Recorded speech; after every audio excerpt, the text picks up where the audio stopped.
Voilà, je pense que je vais continuer avec mon invité. Je vais parler avec un invité. Présentateur télé, producteur d'émissions. Il s'appelle Jean-Fernand Djimbo. Voilà. Avec un sourire. Hein. Bonjour Dorcas, la fille de l'étoile, la fille du buzz, la fille du moment. Comment tu vas? Voilà, je vais très bien, vous. Oh, ça va bien. Voilà, déjà tout le monde connaît déjà le sujet. On a publié même sur les réseaux sociaux. On va parler de hip-hop au bled. Voilà. Et déjà, c'est un documentaire. Je ne sais pas l'idée, d'où est venue l'idée. Et c'est créé par qui, les documentaires? Déjà, avant toute chose, je te salue. Je salue tous les téléspectateurs de l'émission version originale qui nous regarde de partout aujourd'hui. Hein. À Brazzaville, c'est très suivi, c'est une émission très suivie. Merci. Donc je suis heureux du succès que tu connais aujourd'hui, la fille du buzz, la fille du moment. Voilà. Donc déjà, c'est un documentaire, comme tu l'as dit, c'est un documentaire sur le hip-hop au bled. Et donc ce documentaire-là n'est pas le mien, c'est celui d'un confrère, Joy Chris. D'où est venue l'idée? L'idée simplement est venue de lui, parce que justement, depuis l'année passée, il a une envie comme ça de créer, de faire un documentaire. Et du coup, comme j'étais de séjour à Brazzaville, il m'en a parlé, il m'a dit non mais ce serait bien que voilà on fasse un documentaire sur le hip-hop. Et moi aussi justement, j'avais justement à l'idée cette polémique qu'il y avait aujourd'hui sur le Beat Street Award, qui connaissent, pour ceux qui ne connaissent pas le Beat Street Award, c'est une cérémonie de récompense urbaine qui récompense tous les acteurs du mouvement hip-hop. Et je me suis dit oui c'est bien qu'on en parle, mais comme on pouvait pas parler, on peut pas faire un documentaire seulement sur le Beat Street Award, je me suis dit que c'était bien de faire un documentaire sur toutes les branches du hip-hop au bled. C'est comme ça qu'est venue l'idée. Et de quoi parle le documentaire? Ça parle de quoi? Déjà ce qu'il faut savoir, Dorcas, c'est que le documentaire, le hip-hop, c'est un mouvement. Et c'est un mouvement qui est venu des États-Unis depuis les années 80. C'est un mouvement afro-américain et qui, au fil des années, a su conquérir le monde entier jusqu'à arriver chez nous, on va dire, fin des années 80, début des années 90. Et le hip-hop a plusieurs branches. Donc il y a la musique hip-hop, on connaît le rap, on connaît voilà, le R&B, il y a la danse, il y a le DJing, il y a beaucoup de branches comme ça qui entourent le mouvement hip-hop. Mais nous, dans ce documentaire, avec mon confrère Joy Chris, on a choisi de parler de la musique hip-hop et de tout ce qui l'entoure. Donc il y a la réalisation des clips et aussi des cérémonies de récompense urbaine comme l'Afroca Music Award. Et le Beat Street Award. Ok, compris, bien compris, mais surtout le téléspectateur que nous suivons de partout dedans, je pense qu'il comprend déjà il s'agit de quoi. Il s'agit d'un documentaire. L'idée venue de Chris Joyce, c'est aussi le grand réalisateur de cette grande émission version originale. Voilà, et pourquoi vous êtes basé sur le hip-hop? L'idée est basée sur hip-hop. Pourquoi? Pourquoi pas d'autres styles? Voilà, pourquoi pas d'autres mouvements?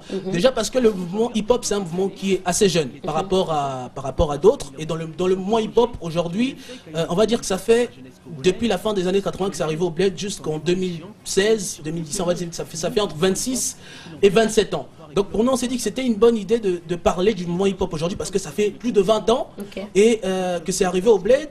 Et il y a eu beaucoup d'évolutions dans le mouvement hip-hop. Tu vois, Dorcas, beaucoup d'évolutions, mais il y a aussi beaucoup de choses qui minent ce mouvement et qui l'empêchent de pouvoir évoluer.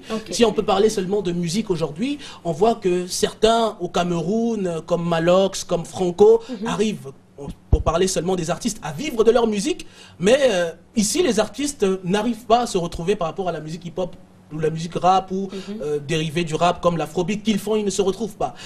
Il y a la réalisation des clips par exemple qui a beaucoup évolué parce que la manière dont on fait les clips de rap, c'est pas la même chose avec un clip de rumba que toi tu connais bien. Donc tout ça c'est pour expliquer un peu l'évolution qu'il y a eu et aussi pour parler des cérémonies de récompense urbaine qui aujourd'hui connaissent beaucoup de polémiques, notamment le Beat Street Award. Voilà. Est-ce qu'on peut connaître l'objectif principal de ce documentaire? L'objectif, c'est une très bonne question. Déjà l'objectif c'est de dire en fait que ce qui est bien, c'est que dans ce documentaire, ce n'est pas forcément moi j'annonce juste les faits. Je dis de quoi on va parler, mais ceux qui en parlent, c'est ceux qui le pratiquent justement. Voilà. Parce que les gens disent que vous êtes juste animateur télé, producteur des émissions, mais vous parlez de la réalité du hip-hop, mais vous n'êtes pas rappeur. Justement, c'est parce que je ne suis pas rappeur que j'ai cette légitimité.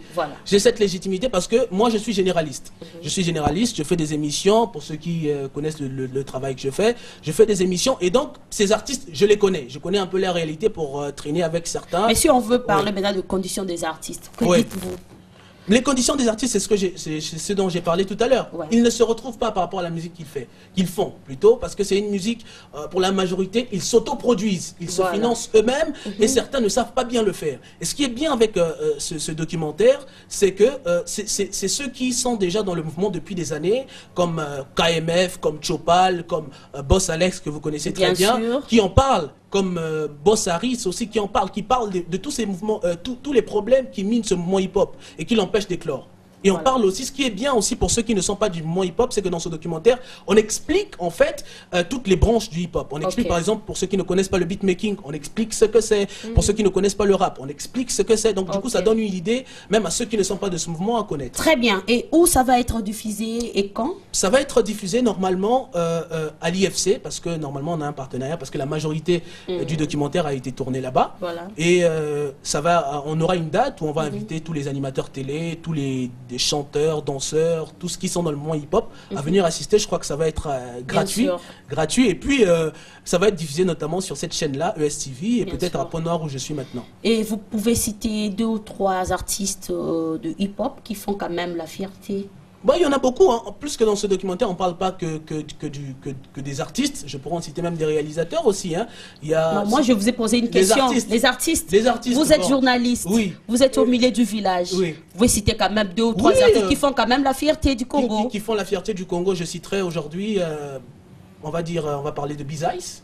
On va parler de Maralba. Parce que tu es bien avec Bizaïs, je vois. Oui, je suis bien avec Bizaïs, comme je suis bien avec Fox Nega, par exemple, avec son Lélo. Une étoile montante. Voilà, qui est une étoile montante. Ils sont nombreux comme ça qui font 3, j'ai dit 3, ça arrête 1. Georges Dubois aussi. Ah, oh la moutouna Chris. Non. Merci beaucoup, Georges Dubois. Voilà, nous sommes arrivés à la fin, mais avec toi, il y a d'autres invités, des musiciens, bien sûr.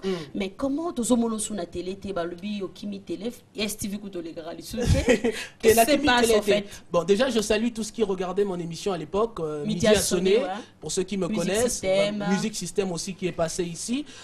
Bon, déjà, il faudrait que je signifie quelque chose, c'est que je n'ai pas quitté forcément STV, je vis à Pont-Noir aujourd'hui pour des raisons, on va dire, familiales. Bien sûr. Hein, et toi, tu sais de quoi je parle, on ne va pas forcément s'étaler ici sur la télé. Mais en tout cas, ce qui est sûr, c'est que je n'ai pas arrêté la télé, je fais aujourd'hui plus, on va dire, je suis plus dans la communication, je travaille pour MTN ou pour RTL, quand ils ont des projets, ils m'appellent pour travailler. Pub, voilà, vous avez des dédicaces à faire. J'ai des dédicaces, d'abord je te remercie, Dorcas. Il y a des gens, waouh, mais on ne peut pas dire ça.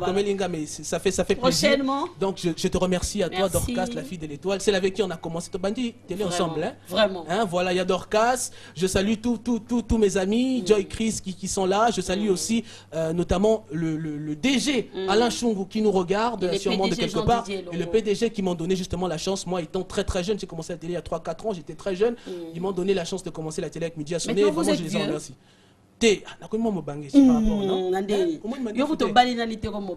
Merci d'être passé, Naza fiancé.